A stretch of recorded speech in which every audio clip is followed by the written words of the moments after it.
Dharma Joba. So, a lot of people looking for cheap property, good places to live.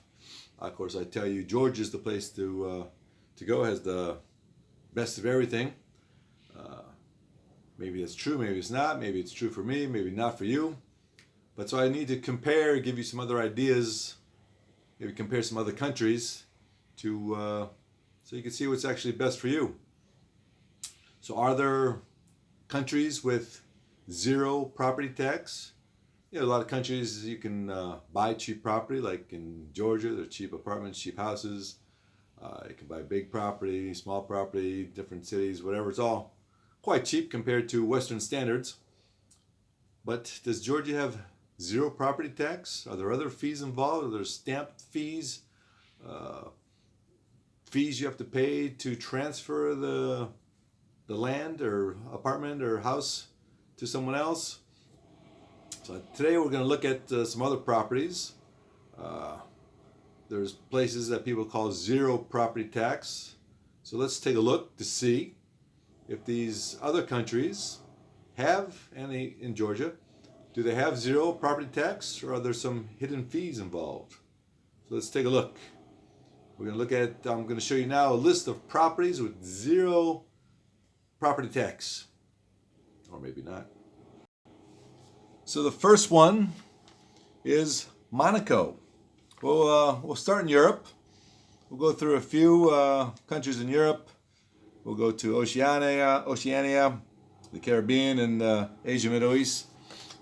So we'll basically cover most of the world. There's other places, of course, but of course you don't want to live in every country. There's some countries you want to stay out of for sure, for other tax reasons or other purposes.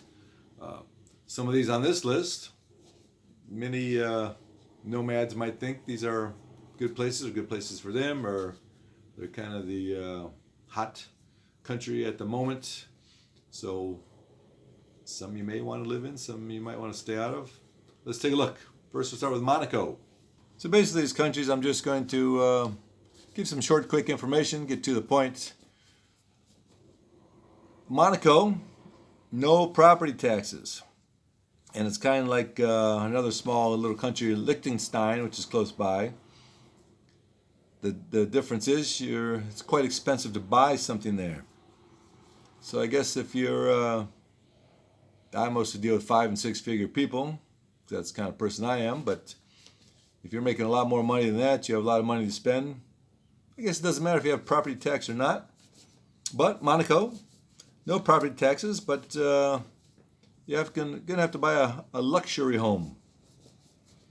And also, here's another thing you might want to think about property. If you rent out your property in Monaco, then there will be a 1% tax. But the trick is the tenant will have to pay it.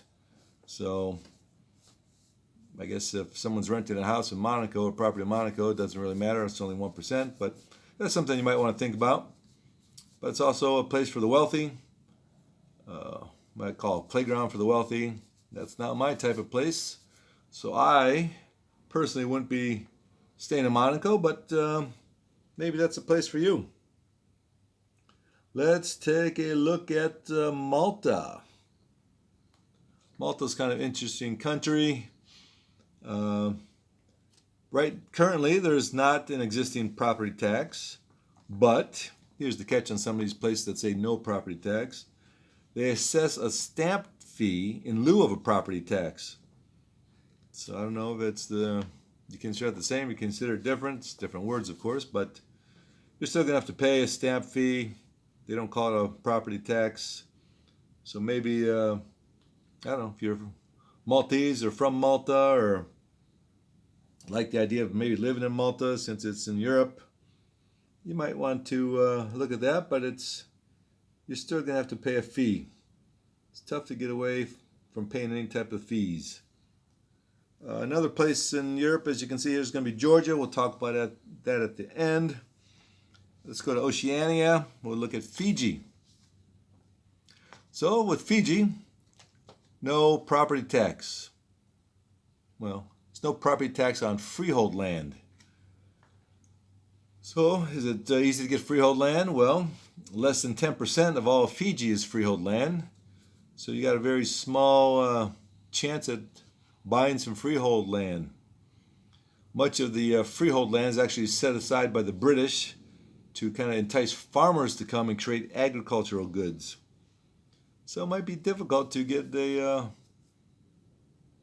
some land in Fiji. I guess it's possible, but not very probable. Also, it's an island in the middle of nowhere. You might like that, you might not like that. It's something to think about. But I don't have that type of money, so it's not the place for me.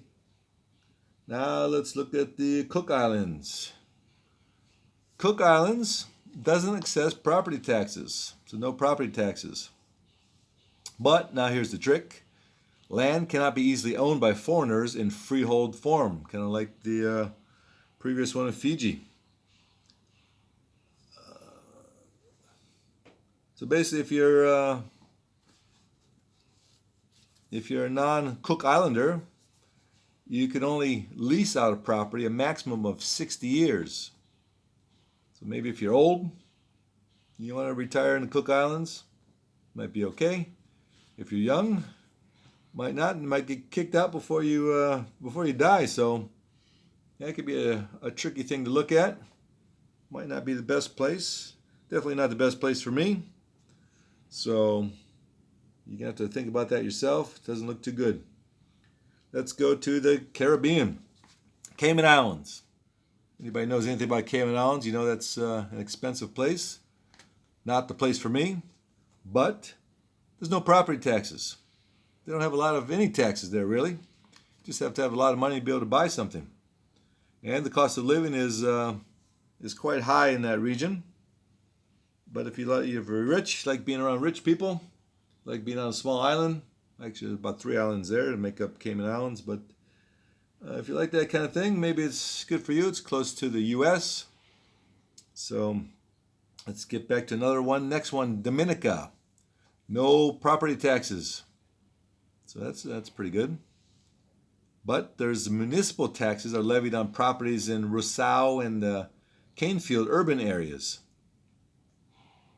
But there's none of the traditional property tax associated with most of the nation. So there's 2 areas. Those are probably the areas you want to live in if you're going to go there. And they're going to charge you some taxes. If not, then you might not be in the best area, but there'll be no tax. So something to think about.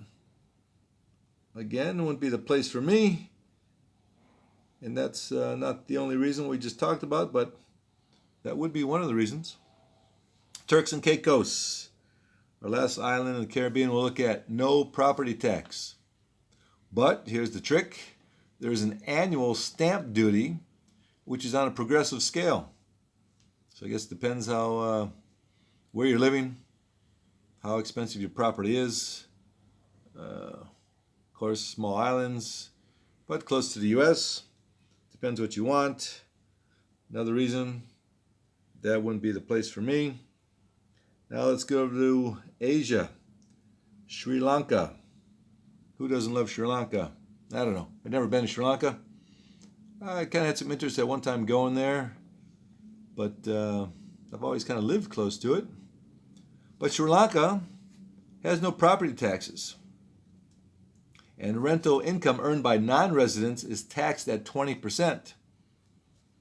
So if you think about maybe buying some property in Sri Lanka and renting it out, you can look at 20%.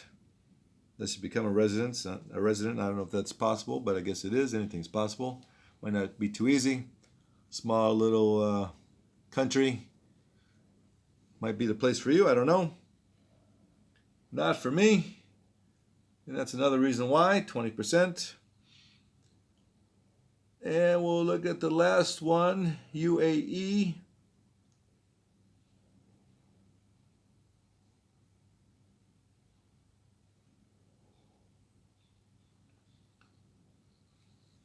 We'll look at the last country, UAE. We'll look at Dubai. Dubai has no property tax. But, here's the catcher again, it assesses a one-time fee upon purchase of the property. So think if you're a foreigner, you're going to live in a decent area of Dubai, you're probably going to have to be rich. That's not me, but maybe you are. But you buy an expensive piece of property, there's going to be a one-time fee. I don't know what that fee is or how they base it, but it's probably not going to be cheap. So that's something to think about. If you want to go into the UAE area, Dubai, that's one of the reasons I won't be going there.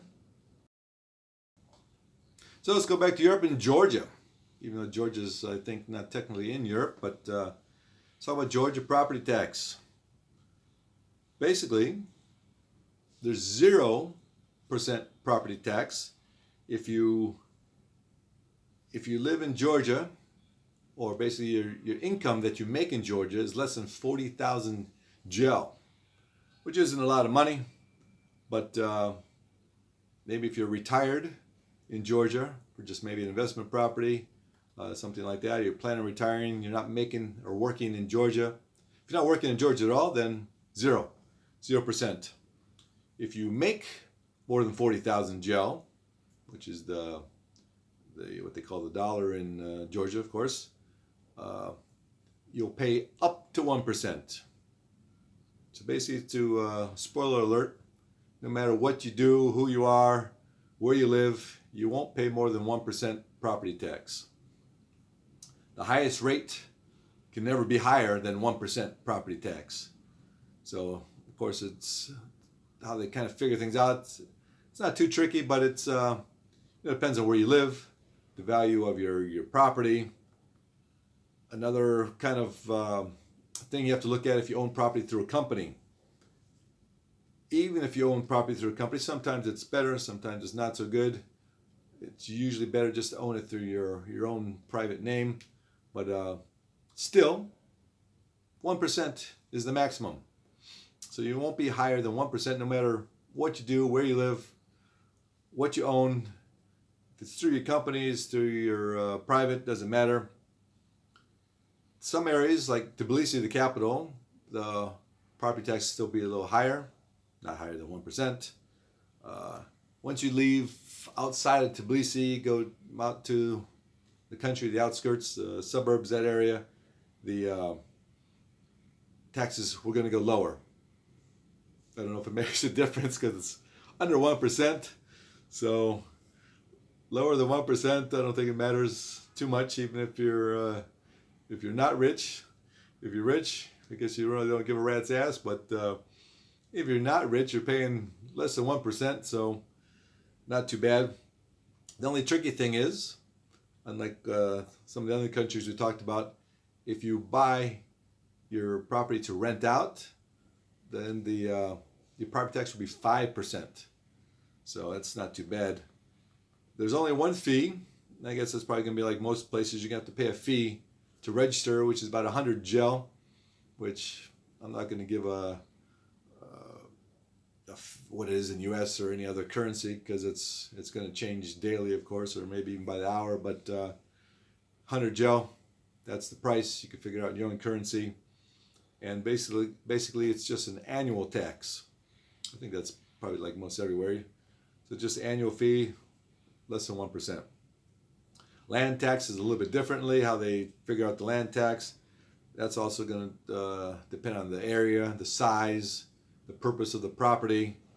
Non-agricultural land tax is about 0.25% gel times meters squared. So obviously it's 0.25 times how many meters of property that you have squared. And you can figure that out, but that's pretty cheap also. And the location of your land, where it's going to be, is if you're buying Tbilisi, of course, it could be a little bit more. But like I said earlier, if you're outside Tbilisi, then I don't think there's too much to worry about. And no matter what you do, if you're buying land, there's less than 1% property tax. I don't think you're going to beat that anywhere. There's no stamp fees. There's no special fees. If you when you buy the property, you don't have to buy a $1 million property. So it's quite cheap and reasonable. So take that information, maybe look at compare that to some of the other countries you might be looking at. I think it's pretty tough to beat Georgia. We gave you some other popular countries and some of their hidden fees. So you got to make sure about these hidden fees. And sometimes you're not allowed to buy a cheap property, or sometimes you can't buy anywhere in the country. You have to buy in a specific area. So that's my information. Hope that makes you think a little bit more about Georgia. Thanks for watching.